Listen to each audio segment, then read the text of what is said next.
আমাদের মাঝে সংক্ষিপ্তভাবে কোরআন ও সুন্নাহ থেকে গুরুত্বপূর্ণ বয়ান করবেন বিশিষ্ট আলেম দ্বীন হযরত মাওলানা মুফতি আহমদ মগফুর সাহেব, সম্মানিত শিক্ষক অত্র মাদ্রাসা ও সম্মানিত খতিব সরকারপাড়া জামে মসজিদ মাদারটেক ঢাকা। আমি হুজুরকে হুজুরের আসন অলঙ্কৃত করার জন্য সবিনয় অনুরোধ জানাচ্ছি। যারা দাঁড়িয়ে আছেন কষ্ট করে কেন দাঁড়িয়ে থাকবেন? শীতের রাত, বসে পড়ুন, সবাই বসে পড়ুন। এ পর্যায়ে ভাবে বয়ান করছেন হযরত মাওলানা আহমদ মগফুর সাহেব, সম্মানিত শিক্ষক অত্র মাদ্রাসা ও খতিব সরকারপাড়া জামে মসজিদ মাদারটেক ঢাকা। আমি হুজুরকে মাহফিল ইন্তেজামিয়া কমিটির পক্ষ থেকে হুজুরের বয়ান পেশ করার জন্য সবিনয় অনুরোধ জানাচ্ছি।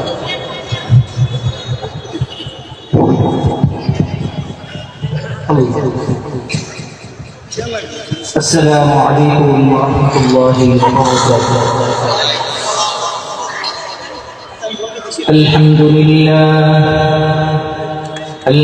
لله نحمده ونستعينه ونستغفره ونستنصره ونؤمن به ونتوكل عليه ونعوذ بالله من شرور أنفسنا ومن سيئات أعمالنا. من يهده الله فلا مضل له ومن يضلله فلا هادي له. وأشهد أن لا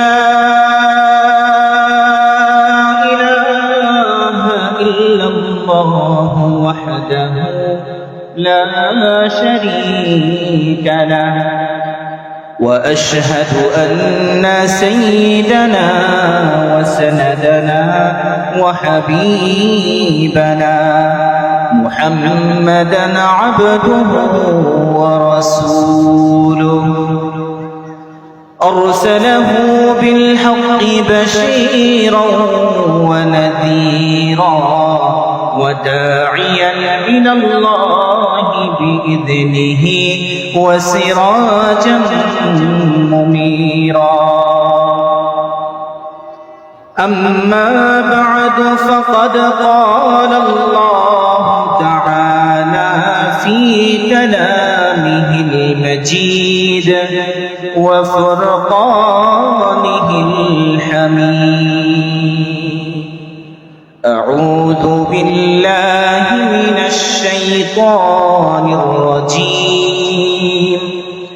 بسم الله الرحمن الرحيم. فاسألوا أهل الذكر إن كنتم لا تعلمون. صدق الله العظيم. وقال النبي صلى الله عليه وسلم طلب العلم فريضة على كل مسلم أو كما قال عليه الصلاة والسلام. وقال الله تعالى في شان حبيبه مخبرا وآمرا إن الله وملائكته يصلون على النبي يا أيها الذين آمنوا صلوا عليه وسلموا تسليما. اللهم صل على محمد وعلى آل محمد كما صليت على إبراهيم وعلى آل إبراهيم إنك حميد مجيد. اللهم بارك على محمد وعلى آل محمد كما باركت على إبراهيم وعلى آل إبراهيم إنك حميد مجيد بلغ العلا بكماله كشف الدجى بجماله حسنت جميع خصاله صلوا عليه وآله সম্ভব নহে বর্ণনা যেমন আছো হে গুণী আল্লাহর পরে তুমি শ্রেষ্ঠ সংক্ষেপে মোরা এই জানি বালাগাল উলা বিকামালিহি কাশাফাত দুজা বিজামালিহি حسنت جميع خصاله صلوا عليه وآله সকলেই অন্তরের অন্তঃস্থল থেকে আল্লাহ রাব্বুল আলামিনের পবিত্র নামের জিকির করি লা ইলাহা ইল্লাল্লাহ লা ইলাহা লা ইলাহা ইল্লাল্লাহ লা ইলাহা ইল্লাল্লাহ লা ইলাহা لا إله إلا الله لا إله لا إله إلا الله لا إله لا إله إلا الله لا إله لا إله لا إله إلا الله محمد رسول الله صلى الله عليه وسلم اللهم صل وسلم وبارك عليه رب اشرح لي صدري ويسر لي أمري واحلل عقدة من لساني يفقه قولي وبك نستعين يا فتاح سبحانك لا علم لنا إلا ما علمتنا إنك أنت العليم الحكيم صدق الله العظيم দারুল উলুম আল আরাবিয়া মাদ্রাসা মাদারটেক প্রজেক্ট মুখ বাসাবো সবুজবাগ ঢাকায় অবস্থিত। উক্ত মাদ্রাসার হাফেজ ছাত্রদের পাগড়ি প্রদান উপলক্ষে এবং অত্র এলাকার মৃত মুসলিম নরনারীদের রূহের মাগফিরাত কামনায় বার্ষিক আজকের এই ওয়াজ মাহফিল। উক্ত ওয়াজ মাহফিলে আগত প্রাণপ্রিয় সকল মুসলিম ভাই এবং পর্দার আড়ালে থাকা আমার মা বোনেরা, মঞ্চে উপবিষ্ট উলামায়ে কেরাম, সকলকে অন্তরের অন্তঃস্থল থেকে মোবারকবাদ জানাচ্ছি এবং শুকরিয়া আদায় করছি যে আল্লাহ রাব্বুল আলামিন আমাকে আপনাকে পৃথিবীতে আমরা যে সকল সৃষ্টিদেরকে দেখি এবং যাদেরকে আমরা দেখি না, এই সকল জানা অজানা সকল মাখলুকের মধ্যে আল্লাহ রাব্বুল আলামিন আমাকে আপনাকে মানুষ হিসেবে সৃষ্টি করেছে বলে এই দামি মানুষ হওয়ার জন্য আমি আপনি আল্লাহ রাব্বুল আলামিনের কাছে কোনো রকম দরখাস্ত করি নাই, দোয়া করি নাই, কোনো রকম আবেদন করি নাই।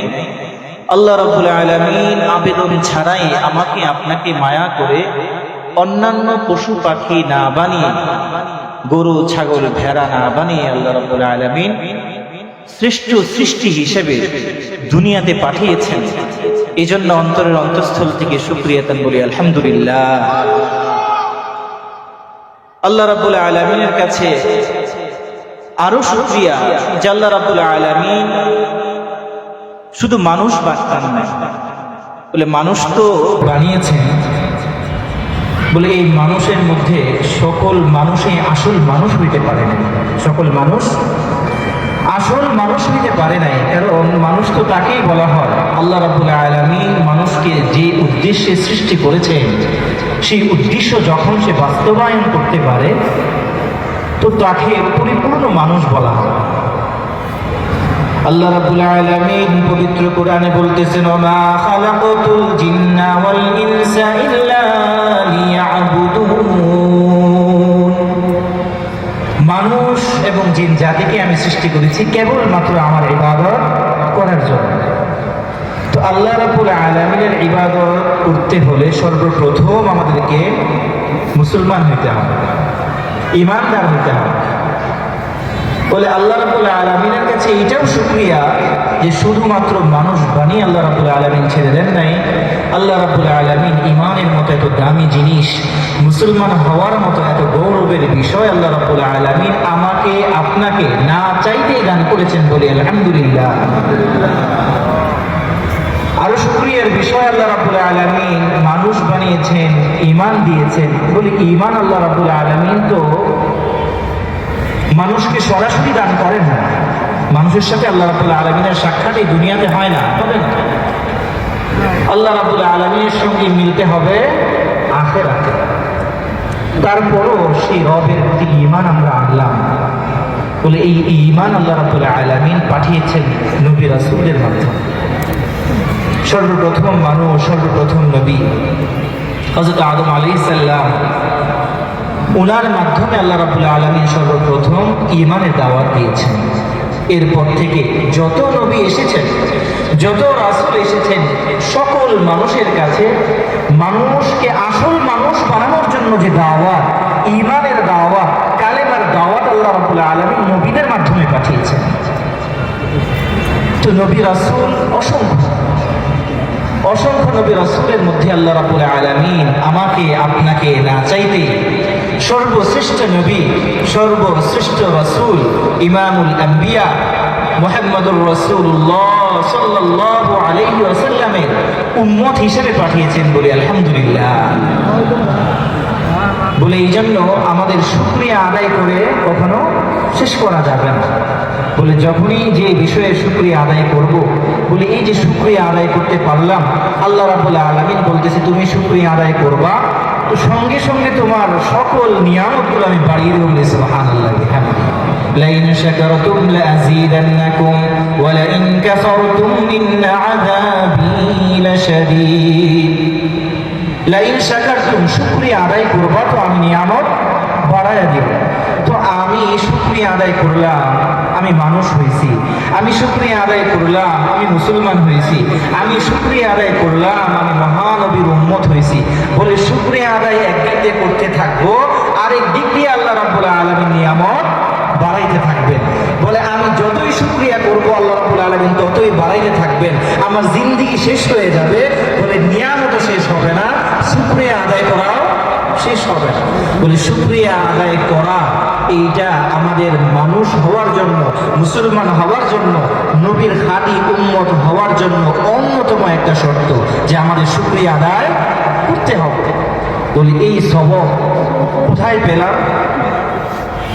বলে এই সবক আমরা পেলাম কোরআনের প্রথম সূরার মাধ্যমে। এই সবক আমরা পাই প্রতিদিন নামাজের প্রতিটি রাকাতে। সূরাতুল ফাতিহা কোন আয়াত দ্বারা শুরু হয়েছে?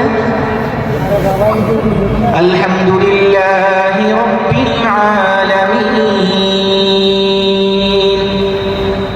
সকল প্রশংসাকার আল্লাহ রাব্বুল আলামিন।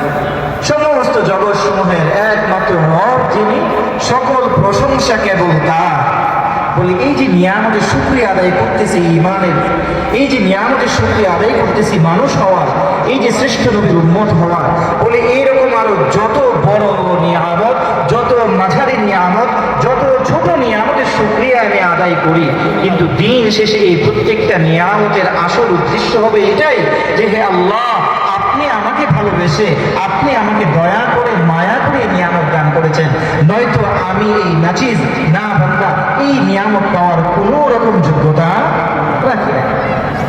বলে এই জন্য মানুষ যদি খাঁটি হইতে হয় শুকরিয়া আদায় করতে হবে, ইমানদার যদি খাঁটি ইমানদার হইতে হয় শুকরিয়া আদায় করতে হবে।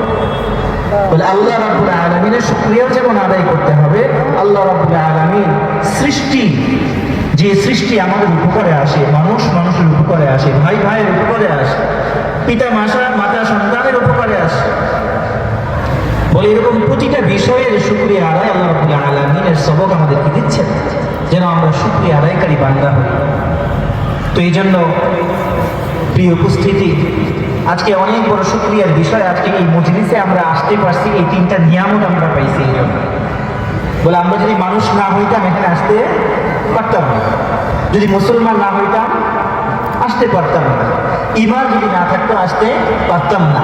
তার মানে এই মজলিসে, এই মাহফিলের উপস্থিতি বোঝায় যে এই তিনটা নিয়ামত অন্তত আমরা পেয়েছি, আলহামদুলিল্লাহ। বলে এর সঙ্গে সঙ্গে সময়ের উপস্থিত নিয়ামত, আল্লাহ রাব্বুল আলামিন আমাকে আপনাকে বর্তমান সময়ে এশার সময়, বলে এই এশার ওয়াক্ত শুরু হয়েছে, প্রত্যেকজন মুসলমানের উপরে এশার নামাজ ফরজ। বলে এই ফরজ বিধান আমাকে আপনাকে পালন করার তৌফিক আল্লাহ রাব্বুল আলামিন দিয়েছেন। সেই ফরজ নামাজ আদায় করে আমরা কোরআন এবং হাদিসের আলোচনা শোনার জন্য এই মজলিসে উপস্থিত হয়েছি। বলে এইটা হলো আরেকটি বিশাল নিয়ামত। বলে এশার নামাজ যে ব্যক্তি জামাতে আদায় করেছে সেই ব্যক্তির ব্যাপারে হাদিসে বলা হইতেছে যে ব্যক্তি নাকি এশার নামাজ জামাতে আদায় করলো, এরপর ফজরের নামাজ জামাতে আদায় করবে, এই নিয়তেই সে শুইল, এরপর ফজর হইল, ফজরের নামাজে সে উপস্থিত হইল।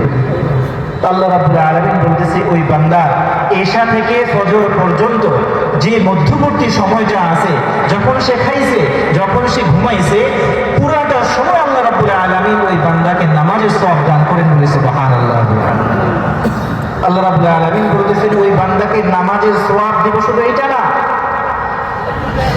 এক ওয়াক্ত নামাজ পড়েছে আর এক ওয়াক্ত নামাজের অপেক্ষায় যারা থাকে এবং আজান শুনে সঙ্গে সঙ্গে যারা মসজিদে যায়, নামাজ আদায় করে, আজান শোনার সঙ্গে সঙ্গে যে মা বোনেরা তাড়াতাড়ি করে জলদি করে নামাজ আদায় করে, আল্লাহ রাব্বুল আলামিন বলতেছেন এই যে দুই ওয়াক্ত নামাজ, যে কোনো এরকম দুই ওয়াক্ত নামাজের মধ্যবর্তী সকল সগীরা গুনাহগুলোকে আল্লাহ রাব্বুল আলামিন মাফ করে দেন। বলে সুবহানাল্লাহ। আল্লাহ রাব্বুল আলামিন এরকম অসংখ্য নিয়ামতের পর আজকের এই মহতি মজলিস, এই গুরুত্বপূর্ণ একটি দ্বীনি মজলিসে আমাকে আপনাকে অংশগ্রহণ করার তৌফিক দান করেছেন। আমরা শুনেছি, ঘোষণা হয়েছে, প্রধান বক্তা তিনি আসছেন, মৌলানা হাফিজুর রহমান সিদ্দিকী কুয়াকাটা হুজুর। আমরা সকলেই চিনি ওনাকে, তার আলোচনা শোনার জন্যই আমরা অধীর আগ্রহে এখানে বসে আছি। ইনশাআল্লাহ দোয়া করি হুজুর যেন খুব দ্রুত এবং নিরাপদে আমাদের মাহফিলে এসে পৌঁছতে পারেন, সকলে বলে আমিন। এর আগের যেটুকু সময়, সেটুকু সময় কথা বলার জন্য এই মজলিসে আমার থেকে উপযুক্ত, আমার থেকে মুরব্বী এখানে উপস্থিত আছেন। আমার সামনে যারা আছেন অনেকেই আমার মুসল্লি, আমার সাথে এখানেই নামাজ আদায় করেছেন, এখানে এসেছেন। মঞ্চে যারা আছেন আমার শিক্ষক, আমার উস্তাদ এখানে আছেন, মাওলানা মাহমুদুল্লাহ সাহেব আমার শিক্ষক, তিনি আছেন। এরকম অনেক উলামায়ে কেরাম এখানে আছেন। বলে তারপরও এখানে বসা, যেটা বসার উদ্দেশ্য হলো কিছু কথা বলা, কিছু কথা শোনা। যে কথা বলা এবং শোনার মাধ্যমে আমিও উপকৃত হতে পারি এবং আপনারাও কিছুটা উপকৃত হতে পারেন। আল্লাহ রাব্বুল আলামিন এই সময়টুকুর মধ্যে কোরআন হাদিস থেকে কিছু গুরুত্বপূর্ণ আলোচনা পেশ করার তৌফিক দান করুন, সকলে বলে আমিন। সম্মানিত উপস্থিতি, বলছিলাম এশার নামাজ আমরা যারা জামাতে আদায় করেছি এই ধরনের নিয়ামত আমরা পেয়েছি, কিন্তু দুঃখজনক বিষয় হলো এশার নামাজ আদায় করার পর মসজিদগুলো অধিকাংশ এখন তালা লেগে যাবে। অসংখ্য মানুষ এলাকার মধ্যে আছে, বাসা বাড়িতে আছে, বাজার ঘাটে আছে, তো সকলেই কিন্তু তারা নামাজ আদায় করে নাই। আমরা কিছু মানুষ আদায় করেছি এবং কিছু মানুষ নামাজের ব্যাপারে উদাসীন। বলে এই কিছু মানুষ না, বলে অধিকাংশ মানুষ এই নামাজের ব্যাপারে উদাসীন। বলে এই যে দুইটা বড় বড় শ্রেণী, একদল নামাজ পড়লো আর একদল নামাজ ছাড়লো, নামাজ পড়লো আর নামাজ ছাড়লো।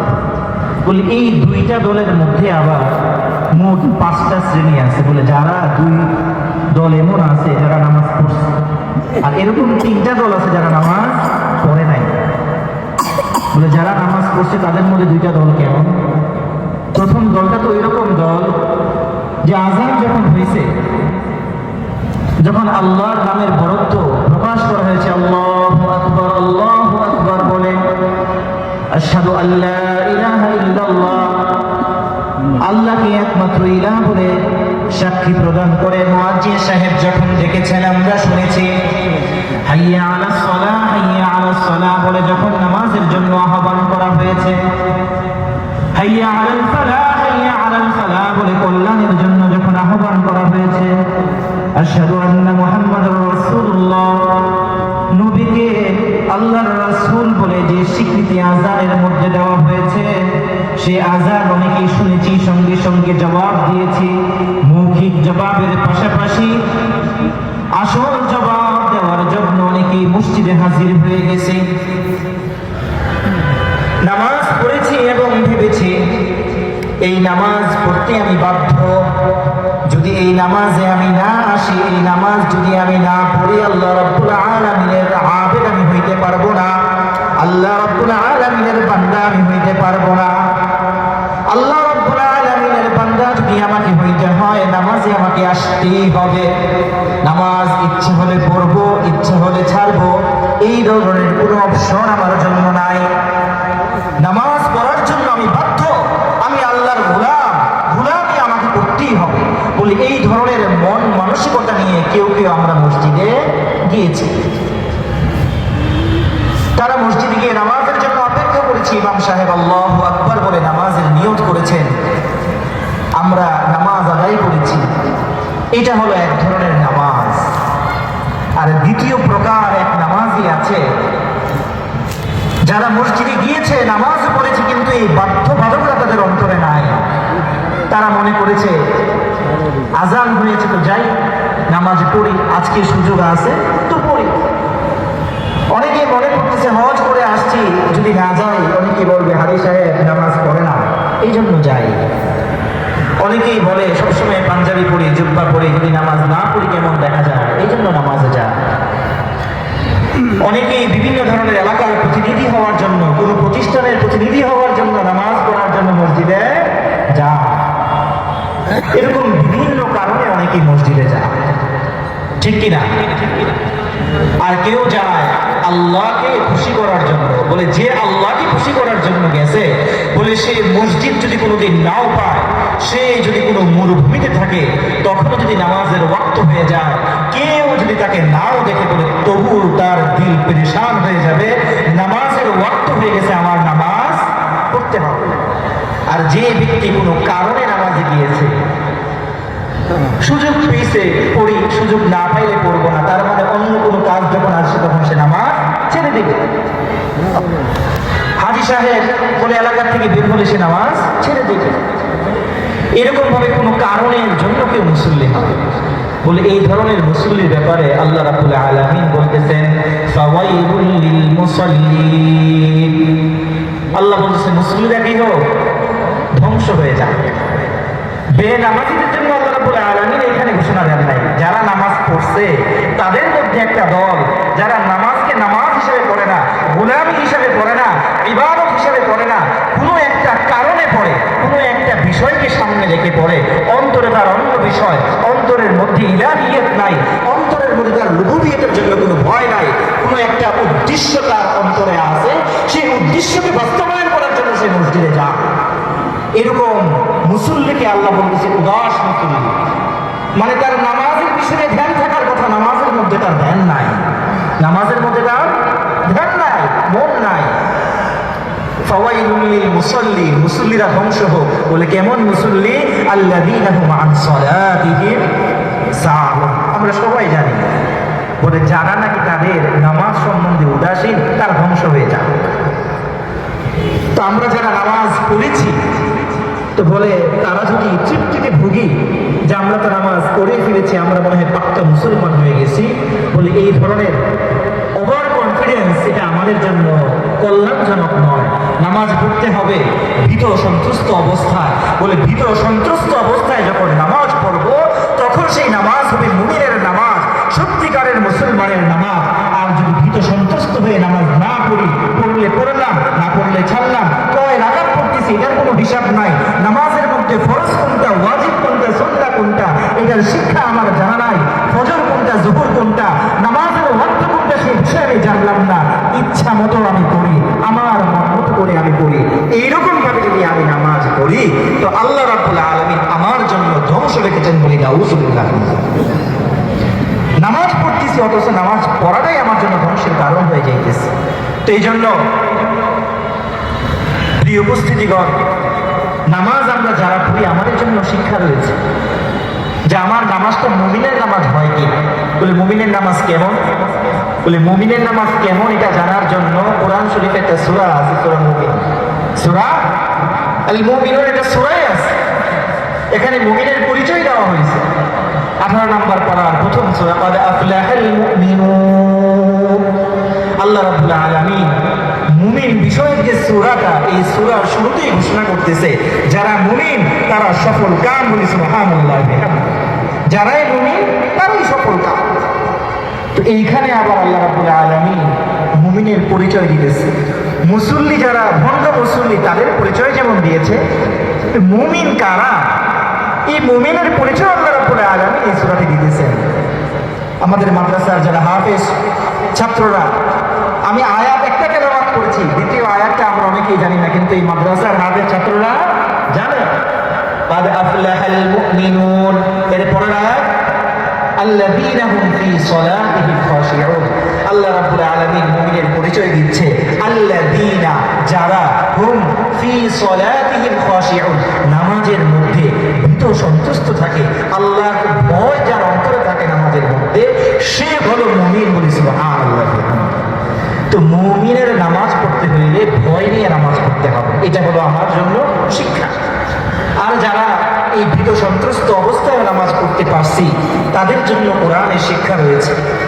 বলে যারা ভীত সন্ত্রস্ত অবস্থায় আজকে এশার নামাজ পড়তে পারছি, বলে এইটা আমার জন্য হিদায়াতের নিদর্শন, এটা অনেক বড় নিয়ামত। কিন্তু এইটা নিয়ে যদি অহংকার করি, গর্ব করি, বলে এই হিদায়াত আমার কাছ থেকে চলে যেতে 1 মিনিটের সময় লাগবে না। শয়তানের ধোঁকায় পড়ে কত বড় বড় ওলিয়া উলিয়া পর্যন্ত গুমরাহ হয়ে গেছে। শয়তানের ধোঁকায় পড়ে অনেক পাক্কা মুসলমান নাফরমান হয়ে গেছে, মুরতাদ হয়ে গেছে। বলে আমাদের বাংলাদেশে নাস্তিক আমরা নাম শুনি। বলে নাস্তিক কাকে বলে? বলে যে নাকি এটা বিশ্বাস করে যে স্রষ্টা বলতে কিছুই নাই, স্রষ্টা বলতে কিছুই নাই, তাকে নাস্তিক বলে। এই নাস্তিকদেরকে যদি একসাথে করেন, একটা ঘরের মধ্যে তাদেরকে তালাবদ্ধ করেন, জিজ্ঞেস করেন তোমার নাম কি, বলে এরকম নাম দেখবেন কারো পাবেন না যে নামগুলো ইসলামিক নাম, সবার নাম দেখবেন ইসলামিক। শামসুর রহমান, সুবহানাল্লাহ, কি সুন্দর নাম, শামসুর রহমান। রহমানের শামস, শামস মানে সূর্য, আলো। এই আলো দ্বারা দিন উদ্দেশ্য, দিন মানুষকে সঠিক পথ দেখা। তো হিদায়াতের নিদর্শন নামের মধ্যে আছে, কিন্তু দেখা যাবে সে নাস্তিক। বলে এই নাস্তিক আসলে সে হলো সুবিধাবাদী নাস্তিক। কিসের নাস্তিক? সুবিধাবাদী নাস্তিক। তার মন চায় না নামাজ পড়তে, মন চায় না রোজা রাখতে। বলে নামাজ যদি পড়তে হয়, রোজা যদি রাখতে হয়, ধর্মীয় বিধিবিধান মতো চলতে হয়, জীবন বড় কষ্টে, এই কষ্টের জীবন সে চায় না। আবার হয়েছে তো মুসলমান, বলে মুসলমান হওয়া সত্ত্বেও সে ঘোষণা করে স্রষ্টা বলতে কেউ নাই। বলে এরকম নাস্তিক যারা, এই নাস্তিকদের গল্প আমরা আলেম ওলামা যারা বলে তারা মনে করে যে তাদের সাথে বিদ্বেষ আছে, এই জন্য মনে হয় বলে। কিন্তু এই নাস্তিকের ছোট্ট একটা ঘটনা, বিখ্যাত একজন লেখক, আপনারা নাম বললে সবাই চিনেন, হুমায়ুন আহমেদ, খুব বিখ্যাত একজন লেখক। বাংলাদেশের মধ্যে, স্বাধীন বাংলাদেশে সবচেয়ে বেশি টাকা যিনি লিখে কামিয়েছেন, যিনি সবচেয়ে বেশি পয়সা কামিয়েছেন, তার নাম হলো হুমায়ুন আহমেদ। বলে হুমায়ুন আহমেদকে অনেকে নাস্তিক বলে, বলে তার মধ্যে ইসলামের অনেক ভুল বুঝ আছে, কিন্তু তিনি নাস্তিক না। বলে নাস্তিকদেরকে ক্রিটিসাইজ করে তিনি ছোট্ট একটা ঘটনা লিখেছেন একটা, বলেছেন আমার এক পরিচিত বন্ধু নাস্তিক, তিনি বিভিন্ন রকম বিজ্ঞান দিয়ে প্রায় সময় প্রমাণ করেন আসলে যে স্রষ্টা বলে কিছু নাই। কিন্তু একবারের ঘটনা, তার ঠোঁটের নিচে একটা ফুসকুড়ি হয়েছে। বলে সাধারণ মেডিসিন খেয়েছে, সেটা ভালো হয় না, এর থেকে একটু ভালো মেডিসিন খেয়েছে, অ্যান্টিবায়োটিক খেয়েছে, তাও ভালো হয় না। তো একটা পরীক্ষায় এক ডাক্তার বলেছে যে আপনার এই ক্ষতটা যদিও দেখা যায় খুব সামান্য, কিন্তু আমার মনে হচ্ছে এটা ক্যান্সারের লক্ষণ, আমার মনে হচ্ছে এটা ক্যান্সারের লক্ষণ। এই কথা শোনার সঙ্গে সঙ্গে ওই নাস্তিক আস্তিক হয়ে গেছে, তার মনে ভয় ঢুকে গেছে, তার চলে যেতে হবে, খাবার দাবার কিছু তার ভালো লাগে না। বিভিন্ন রকম বিজ্ঞানের যে কপচানি আছে, জ্ঞানের কপচানো, জ্ঞান কপচিয়ে কপচিয়ে বলা যে আসলে স্রষ্টা বলে কিছু নাই, তার মন আর মানে না, তার মনের মধ্যে ভয় ঢুকে গেছে। দেখা গেল ওই নাস্তিক আস্তিক যে হয়েছে তার প্রমাণ কি? বলে আগে কোনোদিন সে মসজিদে যাইতো না, এখন মসজিদে যা, শুধু শুক্রবার না, ওয়াক্তিয়া নামাজেও তাকে দেখা যায়। কিন্তু কিছুদিন পর দেখা গেল বড় ডাক্তারের কাছে যখন চিকিৎসার জন্য গিয়েছে, বলে আরে এটা তো এই ধরনের ভাইরাস, এই জন্য ভালো হয় না, এটা কোনো ক্যান্সার না। যখনই সে আবার এটা শুনছে, বলে এরপর ওয়াক্তিয়া নামাজও শেষ, জুমাও শেষ, তারা আস্তিকতা শেষ, সে আবার নাস্তিক হয়ে গেছে, সে আবার নাস্তিক। এটাকে বলে সুবিধাবাদী নাস্তিক, ইসলামকে গালমন্দ করে। আরে ভাই, নাস্তিকের মানে যদি এটা হয় যে সে স্রষ্টাকে বিশ্বাস করে না, বলে স্রষ্টাকে তো মুসলমানও বিশ্বাস করে, হিন্দু বিশ্বাস করে, খ্রিস্টানও বিশ্বাস করে, সবাই বলে, এমনকি ইহুদিরাও বলে যে স্রষ্টা আছে। মক্কার যারা মুশরিক ছিল তারা তো কখনো এটা বলতো না যে স্রষ্টা নাই, সবাই বলতো স্রষ্টা অবশ্যই আছে, কিন্তু লা শারীকা লাহু বলতো না, যে আল্লাহ ছাড়া কেউ নাই, এটা বলে না, কিন্তু স্রষ্টা আছে এইটা বলাই হলো আস্তিক। অথচ যারা নাস্তিক তাদের চুলকানি দেখবেন শুধুমাত্র ইসলামকে নিয়ে, ঠিক কিনা? অথচ অন্য ধর্ম নিয়ে তাদের চুলকানি নাই। যদি সত্যিকার অর্থে আস্তিকতা, স্রষ্টার অস্তিত্ব নিয়ে প্রশ্ন হইত, এই হিন্দুরা যে এক স্রষ্টা না 33 কোটি দেবতাকে তারা পূজা করে, সবচেয়ে বড় শত্রু হলো নাস্তিকের হিন্দু, অথচ তাদের হিন্দু হলো খুব ভালো বন্ধু, মুসলমানই তাদের একমাত্র শত্রু, ঠিক কিনা?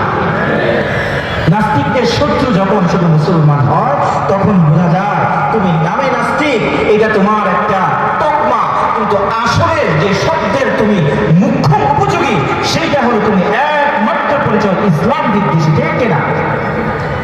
এইসবের পরিচয় হলো ইসলাম বিদ্বেষী।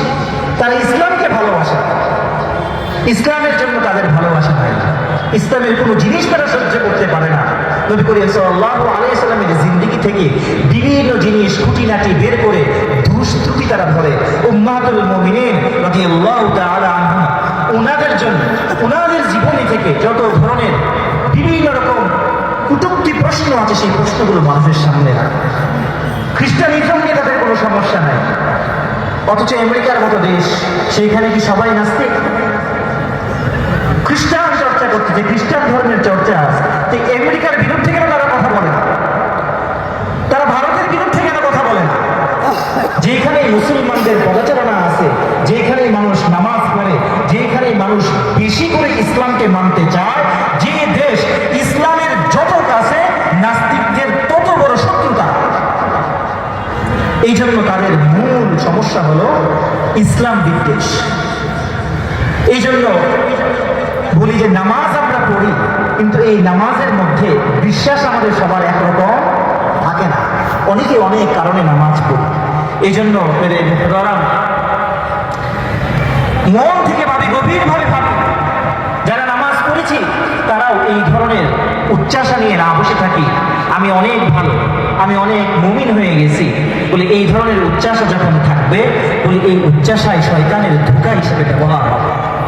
এই জন্য যারা নামাজ পড়ি, নামাজের পর আল্লাহ রাব্বুল আলামিন কোরআনে দোয়া শিখিয়ে দিয়েছেন, রব্বানা লা তুযিগ কুলুবানা বা'দা ইয হাদাইতানা ওয়া হাব লানা মিন লাদুনকা রাহমা ইন্নাকা আনতাল ওয়াহ্হাব।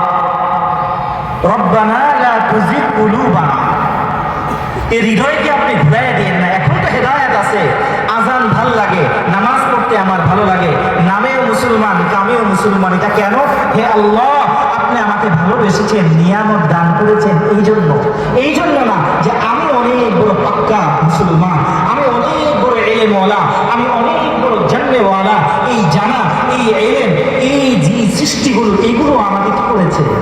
ইবাদত করার জন্য উপযোগী করেছে বলে ইবাদত করতে পেরেছি, আপনি আমাকে সুযোগ দিয়েছেন। তেমনি ভাবে সামনে যতদিন আমি বেঁচে থাকি ইবাদত আমি ততক্ষণ পর্যন্ত করতে পারবো যতক্ষণ এই হৃদয়টাকে হে আল্লাহ আপনি হিদায়াতের প্রতি রাখেন। এই জন্য সবসময় এই দোয়া করা, যারা আমরা নামাজ পড়তেছি সঠিকভাবেই নামাজ পড়তেছি, সবসময় এই ভয় রাখন করে যে কোনো সময় হৃদয় কি হতে পারে? শয়তানের ধোঁকায় পড়ে যেতে পারে। আর যারা নাকি এখনো পর্যন্ত বিভিন্ন কারণে নামাজ পড়ি বলে তারা তো এখনই সতর্ক হতে হবে, কারণ এই নামাজ আমার জন্য ধ্বংস নিয়ে আসবে। ফাওয়াইলুল লিল মুসাল্লিন বলে এই তো নামাজীদের মধ্যে প্রাথমিক দুইটা দল গেল। এরপর হলো যারা নামাজ পড়ে না বলে এদের মধ্যে এরকম তিনটা দল আছে। যারা নামাজ পড়ে না তাদের মধ্যেও তিনটা দল বলে একদল আছে যে যারা পড়তেছে না তাদের অন্তরে নামাজের জন্য ভালোবাসা আছে। তাদেরকে যখন জিজ্ঞেস করা হবে তারা বিভিন্ন রকম উপায়, বিভিন্ন রকম উজোর তারা পেশ করে। যেমন কাউকে জিজ্ঞেস করলেন, ভাই নামাজে কেন আসলেন? বলবে অফিস থেকে ফিরতে দেরি হয়ে গেছে, এই জন্য নামাজে আসি না। অনেকে বলবে দোকান বন্ধ করতে দেরি হয়, নামাজে আসি না। অনেকে বলবে বিভিন্ন রকম মিটিং মিছিল, অনেক ধরনের প্রয়োজন জীবনে আছে, এই জন্য নামাজে আসতে পারি না। অনেকেই বলবে অলসতার কারণে আসতে পারি না, কিন্তু হুজুর মনে চায় নামাজ পড়তে কিন্তু করতে পারি না। এরকম বিভিন্ন রকম উজুর পেশ করবে বলে এটা হলো একটা প্রথম শ্রেণী। দ্বিতীয় একটা শ্রেণী আছে যারা জানেই না নামাজ যে পড়তেই হবে, নামাজ ছাড়লে যে কত বড় গুনাহ, নামাজ ছাড়া যে একজন মুমিনের পরিচয় হয় না, একজন মুসলমানই হয় না বলে সেই জ্ঞানেই তার মধ্যে নাই, সেই জ্ঞান তার মধ্যে নাই। সে নিছক একটা ইবাদত মনে করতেছে পড়লে সওয়াব আছে, বলে না পড়লে মনে হয় গুনাহ নাই। এরকম আছে না নাই? আছে। বলে নামাজ পড়ার জন্য জ্ঞান দরকার। আল্লাহ রাব্বুল আলামিন আমাকে তার আবেদ হিসাবে পাঠাইছেন, তার গোলামি করার জন্য, তার দাস হিসেবে পাঠাইছেন। বলে এই দাসত্বের অনেক প্রমাণ আমাকে রেখে যেতে হবে এই দুনিয়া। এই দাসত্বের প্রমাণ চিহ্ন দুনিয়ার প্রতিটি পদে পদে আমাকে রেখে যেতে হবে।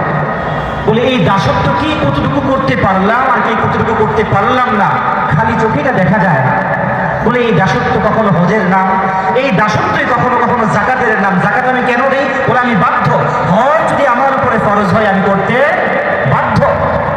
মা বাবার সাথে সদাচরণ আমাকে করতে হবে, আমি করতে বাধ্য।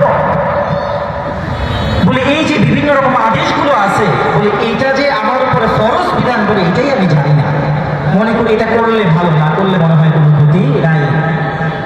খুব সহজভাবে দুইটা শ্রেণী আছে এর মধ্যে, যারা একটু গরিব শ্রেণী আমরা। আল্লাহ রাব্বুল আলামিন যাদেরকে অর্থ সম্পদ কম দিয়েছেন, বিভিন্ন শ্রমিক, বিভিন্ন রকম কর্মচারী, তো তাদের মধ্যে এত হতাশা আসে, মনে করে আমরা তো এমনিই গরিব, আমাদের আবার নামাজ রোজা কি? এমনি গরিব, কিছুই নাই, আমরা নামাজ রোজা কি করবো? বলে তাদের জন্য আফসোস। বলে দুনিয়াও তারা হারাইলো, আখিরাতও তারা হারাইলো। বলে আরেকটা শ্রেণী আছে, তাদেরকে আল্লাহ রাব্বুল আলামিন এত দান করেছেন, তাদের মনে হয় আমার তো সব কিছু আছে, আমার নামাজ পড়ে কি হবে? আমার সব কিছু আছে, আমার নামাজ পড়ে আর কি হবে? নামাজ তো সে করবে যার জরুরত আছে। তার এই জ্ঞান নাই যে পুরা পৃথিবী যদি তার পায়ের নিচে কাছে এনে দেওয়া হয়, তখনও তার নামাজের অর্থে আল্লাহর গোলামি করতেই হবে, ঠিক কিনা? সমস্ত পৃথিবীর মালিকানা দিয়ে দিলেও আল্লাহর গোলামি করতে হবে, এই গোলামি শিখিয়ে গেছেন আমার আপনার দয়াল নবী মুহাম্মদুর রাসূলুল্লাহ সাল্লাল্লাহু আলাইহি ওয়াসাল্লাম। এই নামাজের দাওয়াত যখন তিনি দেওয়া শুরু করলেন, বলে তার আপন মানুষগুলো তার বিরুদ্ধে চলে গেল, বিভিন্ন রকম নির্যাতন নিপীড়ন করলো, নিপীড়ন নির্যাতন বিভিন্ন রকম কষ্ট দিয়েও যখন মুহাম্মদকে ফেরাতে পারে না, তিনি যখন এক আল্লাহর দাওয়াত দেন, নামাজের দাওয়াত দেন, তখন সকলে মিলে তাকে বিভিন্ন রকম উপহারের দেওয়ার প্রলোভন দেখালো। কেউ বলতেছে যে তোমাকে, হে মুহাম্মদ, তোমাকে সবচেয়ে সুন্দরী নারী দেওয়া হবে। কেউ বলতেছে সকল সম্পদ জমা করে তোমার কাছে দেওয়া হবে। আবার কেউ বলতেছে আমাদের সকলের সর্দার তোমাকে বানায় দেওয়া হবে। তো এইগুলোর জন্য তো আমরা নামাজকে ছাড়ি। কেউ মিটিংয়ের পিছনে দৌড়ায়, কেউ মিছিলের পিছনে দৌড়ায়, কেউ টাকার পিছনে দৌড়ায়, কেউ নারীর পিছনে দৌড়ায়। এগুলোই তো কারণ নাকি? যে যেসব কারণে আমি নামাজকে ছাড়তেছি বলে এই নামাজের দাওয়াত যখন নবীজি দিতেছেন, তখন তাকে সকল মানুষ মিলে এইগুলো দেওয়ার প্রতিজ্ঞা করলো, প্রলোভন দেখালো। নবীজি বলতেছেন আমার এক হাতে যদি চাঁদ এনে দাও, এক হাতে যদি সূর্যকে এনে দাও, তবু এই দাওয়াত আমি ছাড়ব না। সুবহানাল্লাহ। নবীজি এই সূর্যের বিনিময়ে, চাঁদের বিনিময়ে, পৃথিবীর বিনিময়ে ছাড়েন নাই। আমাদেরকেও যদি সবচেয়ে বড় ধন এনে দেওয়া হয়, বাড়ির মালিক গাড়ির মালিক দেওয়া হয়, যত বড় কোটিপতি বানানো হোক, নামাজকে আমরা অস্বীকার করতে পারবো না। বলে তেমনি ভাবে যারা গরিব হয়েছে তাদেরকে আল্লাহ রাব্বুল আলামিন দেন নাই, বলে এই দুইটাই হলো আল্লাহ রাব্বুল আলামিনের পরীক্ষা। যাকে দিয়েছেন সেটাও পরীক্ষা, যাকে দেন নাই সেটাও পরীক্ষা। যাকে দেন নাই তো দেখবে যে আমি যে তাকে দেই নাই সে কি হতাশ হয়ে গেছে কিনা, এই বান্দাকে আমাকে ভুলে গেছে কিনা, আর যাকে আমি দিছি সে কি এগুলো পেয়ে আমাকে ভুলে গেছে কিনা। এই জন্য ভাই, আমরা হয়তো গরিব নয়তো ধনী, কিন্তু আমরা সকলেই মুসলমান, আমরা সকলেই নবীর উম্মত। নামাজকে আমরা আল্লাহ রাব্বুল আলামিন যে পরীক্ষা আমাদেরকে দিতেছেন, এই পরীক্ষায় যদি পাশ করতে চাই, নামাজকে আমরা কিছুতেই ছাড়তে পারবো না। আল্লাহ রাব্বুল আলামিন যেন আমাদের প্রত্যেককে, আমরা যারা উপস্থিত হয়েছি, আমাদেরকে, আমাদের পরিবারের প্রত্যেকজন সদস্যকে, এবং যাদের কাছে এই মাইকের আওয়াজ যাচ্ছে, বলে এই যে বাহিরে যারা দোকানদারি করতেছে, বলে বাসা বাড়িতে যে মা বোনদের কানে যাইতেছে, বলে মুসলমান যদি আমি হয়ে থাকি, আমার নামের সাথে যদি মুসলমান শব্দ লেগে থাকে, নবীজির কাছে যখন প্রশ্ন করা হলো যে এই মুসলমান আর কাফের কাকে বলা হয়, এর মধ্যে পার্থক্য কি, নবীজি ঘোষণা করতেছেন এর মধ্যে পার্থক্যকারীর নাম হলো নামাজ। যে নামাজ পার্থক্য করবে কে মুসলমান আর কে মুসলমান না। বলে এই মুসলমান নামটা যদি আমার সাথে রাখতে চায়, আমাকে নামাজ পড়তেই হবে। তো আল্লাহ রাব্বুল আলামিন যেন আমাদেরকে এই নামাজ যথাসময়ে আদায় করার তৌফিক দান করেন, সকলে বলি আমিন। বলে এই নামাজের গুরুত্ব আমরা বুঝি না, নামাজের ফজিলত আমরা জানি না, কিভাবে নামাজ পড়তে হবে এর বিধিবিধান আমরা জানি না। বলে এর জন্য নামাজ শিখতে হবে। বলে নামাজ পড়া যেমন ফরজ, নামাজ পড়ার জন্য যে বিষয়গুলো লাগে এইগুলো জানাও কি ফরজ। নামাজ পড়া যদি ফরজ হয়, বলে কিভাবে পড়বো সেটা জানাও কি ফরজ। বলে কিভাবে জানবো, বলে এই তরিকার নাম হলো ইলম শিক্ষা করা। কি শিক্ষা করা? ইলম শিক্ষা করা। এই জন্যই নবীজি বলতেছেন তলাবুল ইলমি ফারিদাতুন আলা কুল্লি মুসলিম। প্রত্যেক মুসলমান নর নারীর উপরে দ্বীনি ইলম শিক্ষা করা, তলব করা ফরজ। বলে কতটুকু ফরজ? বলে ফরজ বিধানগুলো আমি যেন পরিপূর্ণভাবে পালন করতে পারি, অতটুকু শিক্ষা আমাকে গ্রহণ করতেই হবে। বলে এই শিক্ষা গ্রহণ করার জন্যই আমাদের এই মাদ্রাসাগুলো এই ইলম শিখায় কিভাবে মানুষ নামাজ পড়বে। বলে শুধু অতটুকু না, বলে এই নামাজ ছাড়াও জীবনের অনেক বিধান আছে। জানাজার নামাজ খুব চমৎকারভাবে ছাত্ররা পড়ে দেখালো। জানাজার নামাজ পড়তে হবে না, এবং কেউ এখানে আছেন যে আমার জানাজার নামাজ না পড়লেও চলবে, আমি মরে যাব, আমাকে জানাজার নামাজ ছাড়াই দাফন করে দিবেন, এমন কেউ বলতে পারবেন? কেউ বলতে পারবো না। তেমনি ভাবে এখানে যারা উপস্থিত আছে, অনেকের বাবা নাই, যাদের বাবা আছে তারাও ইন্তেকাল করবে, জানাজার নামাজ সবাইকেই করতে হবে, কিন্তু আমরা শিখতে নারাজ। বলে এই বাচ্চারা শিখালো দুইটা জিনিস, তারা শিখতেছে এটা যেমন দেখাইলো, বলে আমাদেরকে শিখাইলো আমাদেরকেও শিখতে হবে। বলি এই দ্বীনি ইলম যদি আমি তলব না করি, আমার রবকে আমি চিনতে পারবো না। আমার রবের যে প্রতিপালন আমাকে করেন, তারই যে যে ইবাদত করতে হবে সেটা আমি বুঝবো না। এই জন্য দ্বীনি ইলম শিক্ষা করা বলা হয়েছে প্রত্যেক নরনারীর উপরে ফরজ। এই ফরজ বিধান যেন আমরা প্রত্যেকেই সুন্দরভাবে শিখতে পারি এবং যারা এই শিক্ষা গ্রহণকারী তাদেরকে যেন ভালোবাসতে পারি, আমাদের সকল জিজ্ঞাসাগুলো তাদের কাছে করতে পারি। ফাসআলু আহলাল যিকরি ইন কুনতুম লা তা'লামুন। যারা জানে না, যারা জানে তাদের কাছে জিজ্ঞেস করতে হবে। আল্লাহ রাব্বুল আলামিন এটা বিধান রেখেছেন। তো আমরা যারা জানি না, যারা জানে আলিম ওলামা মাদ্রাসা তোলারা তাদেরকে জিজ্ঞেস করতে হবে। এটা খুব গুরুত্বপূর্ণ একটা অংশ। বলে এই গুরুত্বপূর্ণ অংশে অনেক বড় একটা আয়োজন হলো আজকের এই মাহফিল। আমরা যারা মাদ্রাসায় পড়ি, মাদ্রাসায় সারা বছর শিডিউল আছে, সাপ্তাহিক রুটিন আছে, মাসিক রুটিন আছে, কিন্তু আমরা যারা জনসাধারণ ইলম শিক্ষার আমাদের কোনো দৈনন্দিন রুটিন নাই, অথচ ইলম শিক্ষা করা আমাদের জন্য ফরজ। বলে এই ফরজ বিধান পালন করার জন্য কি করি আমরা? সর্বোচ্চ সপ্তাহে একটা দিন মসজিদে যাই, আধা ঘন্টা 15 মিনিট 20 মিনিট আমরা ওয়াজ শুনি। বলে আরো তো এরকমও আছে যে একেবারে শেষ দিকে যায় 2 রাকাত নামাজ শুরু করি। বলে এরকম ভাবে দিনে ইলম তলব করার যে দায়িত্ব আল্লাহ রাব্বুল আলামিন আমাদের উপরে চাপিয়ে দিয়েছেন, এটার সম্বন্ধে আমরা উদাসীন। বলে এই উদাসীনতা কাটানোর জন্য আজকের এই মাহফিল। বলে মাদ্রাসাওয়ালারা মাদ্রাসায় শিখাইতেছে ছেলেদেরকে, এটা যেমন আপনাদেরকে দেখালো, আপনারা দেখলেন, আপনাদের সন্তানদেরকে নিয়ে আপনারা চিন্তিত হবেন। মাদ্রাসায় পড়া কতটুকু জরুরি, দ্বীন শিক্ষা কতটুকু জরুরি। দ্বীন শিক্ষার পাশাপাশি তারা যে আধুনিক শিক্ষায় শিক্ষিত হতে পারে, তারা যে বর্তমানের চ্যালেঞ্জ মোকাবেলা করতে সক্ষম, সেই জিনিসের বিভিন্ন ধরনের প্রদর্শনী তারা রেখেছে। এগুলো হলো আমাদের জন্য শিক্ষা, যেন আমরা তাদের সহযোগী হই, আমাদের সন্তানদেরকে নিয়ে আমরা চিন্তিত হই। এবং পাশাপাশি যাদের বয়স হয়ে গেছে, আমরা এখন কোনোভাবেই মাদ্রাসায় ভর্তি হতে পারবো না, তাদের জন্য চিন্তা করি শুক্রবারে যেমন কিছু ওয়াজ নসিহত করা হয়, এরকম মাদ্রাসাওয়ালারা আম মানুষের জন্য দ্বীন শিখার জন্য এই ওয়াজ মাহফিলগুলোর আয়োজন করেন। আপনারা আসেন, সেখানে বিভিন্ন রকম দ্বীনি বিষয় নিয়ে আলোচনা হয়, আপনারা মনোযোগ দিয়ে শুনেন। বলে এই মনোযোগ দিয়ে যদি শুনেন, পাশাপাশি যদি এই ইলম তলব করার যে উদ্দেশ্য সেটা অনুধাবন করেন, আল্লাহ রাব্বুল আলামিন অনেক ফায়দা আপনার জন্য রেখেছে। হাদিসে এসেছে যে ব্যক্তি নাকি দ্বীন শেখার জন্য, যে ব্যক্তি নাকি দ্বীন শেখার জন্য ঘর থেকে বের হলো, আমরা যারা এখানে এসেছি এই দ্বীন শেখার জন্য এসেছি তো ইনশাআল্লাহ, তো আমাদের জন্যই বলা হইতেছে যে ব্যক্তি নাকি দ্বীন শিখার জন্য ঘর থেকে বের হইল, বলে সে যখন কদম ফেললো, বলে কদম ফেলার সঙ্গে সঙ্গে তার জন্য গর্তের সকল পিপড়িকা, সমুদ্রের সকল মাছ, এর দ্বারা বুঝাইতেছে আল্লাহ রাব্বুল আলামিন যত ধরনের মাখলুক সৃষ্টি করেছে, সকল মাখলুক ওই ব্যক্তির জন্য মাগফিরাতের দোয়া করতে থাকে। বলি সুবহানাল্লাহ। তো এটা হলো যে ইলম শিখাইতেছে তার না, যে ইলম শিক্ষা করবে, যে ইলম শিক্ষা করবে তার ফজিলত। এই ফজিলত আমার আপনার সবার। বলি এই সুযোগগুলো যখন আসে, মাহফিলগুলো যখন হয়, বিভিন্ন মসজিদে তাফসীর হয়, বিভিন্ন রকম ওয়াজ নসিহত হয়, বিভিন্ন ইসলামী মজলিস হয়, যখনই দেখবো আমার দ্বীন শিখার সুযোগ আছে, বলে সঙ্গে সঙ্গে নিয়ত করে ওই মজলিসে বসে পড়বো। ওই মজলিসে যখন বসে পড়বো, দ্বীনকে যখন শিখবো, দ্বীনকে যখন বুঝবো, আল্লাহ রাব্বুল আলামিনকে যখন চিনবো, তার বরত্বের জিকির যখন সেই মজলিসে হবে, আল্লাহ রাব্বুল আলামিন বলতেছে এই মাঠে, এই Abdul Aziz school and college মাঠে এখানে অনুষ্ঠান হইতেছে, এখানে কিছু মানুষ আল্লাহকে স্মরণ করতেছে, তারা দ্বীন শিখতেছে।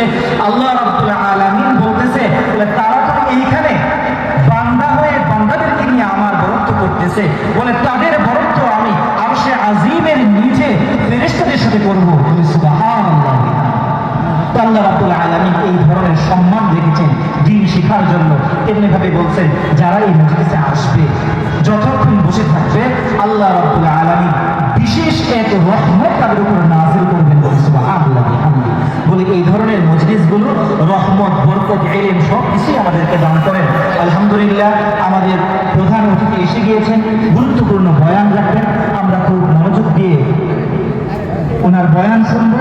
আল্লাহ রাব্বুল আলামিন যেন শেষ পর্যন্ত মাহফিলের সাথে থাকার তৌফিক দান করেন, এই মাদ্রাসার সঙ্গে সারা বছর সারা জীবন থাকার তৌফিক দান করেন। সকলে বলে আমিন।